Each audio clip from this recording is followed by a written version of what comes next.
Oh, hey, Rodney. Why are you dressed up so nice? Been to a funeral? Whose funeral were you? Not who, but what? I'm not sure I follow, Rodney. You had a funeral for Bojangles roasted chicken bites. Rodney, you beat all of it. Okay, listen, I miss them too, but I don't know that I'd go and throw a funeral for them. But I tell you what, I found a copycat recipe online for them. Will that satisfy you? I thought it might. And y'all stick around. I'll show you how.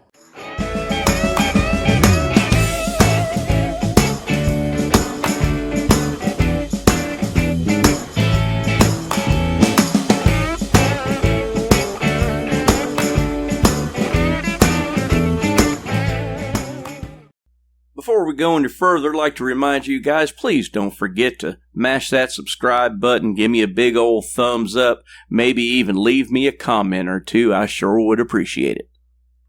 For this year recipe, you're going to need 2 chicken breasts, some white wine vinegar, some tomato paste, some diced chilies, and a host of spices. You're going to need allspice, cadimom, Chinese 5-spice, garlic, ginger, nutmeg, oregano, fresh ground pepper, and salt. Hey y'all, welcome to another episode of Eatin Good in the Woods, channel that shows you just 'cause you're camping doesn't mean you gotta eat like a hobo. Now listen, some years ago Bojangles came out with this roasted chicken bites, and I got to tell you, they were fantastic. In fact, it quickly became my favorite menu recipe there at Bojangles. Rodney kind of liked them too. But anyway, they also did this roasted chicken bite salad, which sounds exactly what it sounds like, a salad with roasted chicken bites on it. And it was absolutely fantastic. But the fine folks down at Bojangles saw fit to discontinue it, and we've missed it ever since. But I found this year copycat recipe. I'm going to tweak it a little bit and make it my own. But at the end of the day, what we're hoping to have is some Bojangles style roasted chicken bites. Let's get after it. Alright, let's start by processing the chicken. We want to cut this down into manageable bite-sized pieces, being cautious to make sure they are all about the same size so that they will cook consistently. Now let's get started on the marinade. We're going to have 2 tablespoons of tomato paste, 1 tablespoon of minced chili peppers, 1½ teaspoons of salt, 1 teaspoon of oregano, and a dash of freshly ground black pepper. We're going to add to that 1 tablespoon of white wine vinegar and a cup of water. And let's give it a quick stir there just to kind of break up that tomato paste.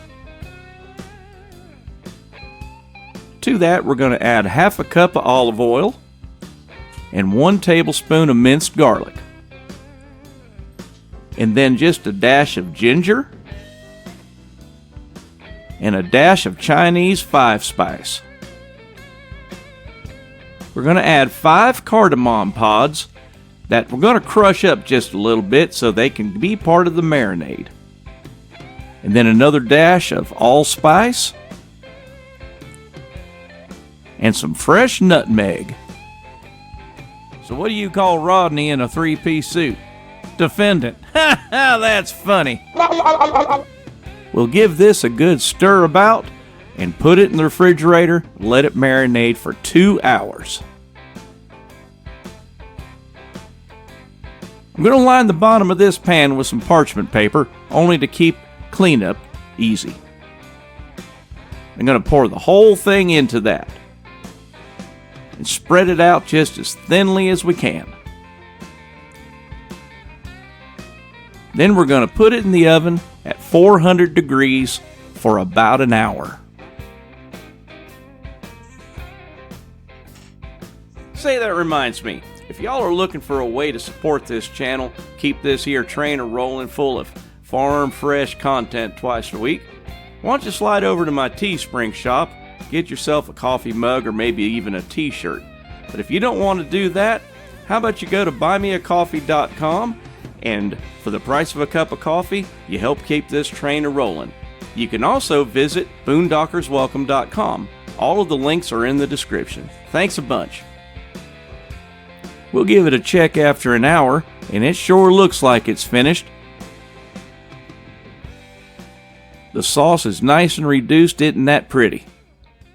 Let's get a closer look at it.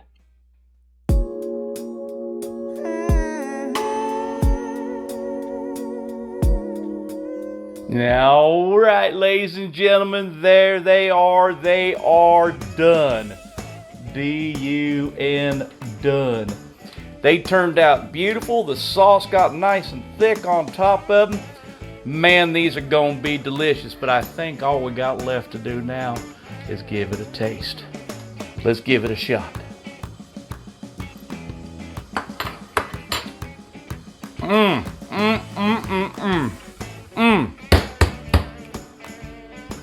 You don't have to call me darling, darling. By golly, that is delicious. Now, it's not exactly like the ones that used to come from the Bojangles, but boy, it is awful close. Little pro tip here, though. Make sure you pick out those cardamom pods, because you chomp into that, it ain't going to be too nice. Let's try another one. So we're going to put that on top of some salad greens and some tomatoes and maybe a little bit of cheese and some cucumbers and maybe even some black olives or something like that, and call that a nice salad. And we're going to put Rodney's Ranch on it, which check in next week. There'll be the recipe next Friday for Rodney's Ranch dressing. Anyhow, I don't think you can hardly go wrong with these right here. They're not an exact match, but boy howdy, they are close. Well, listen, until next week, y'all go on out there, be nice to one another. I sure love y'all. God bless.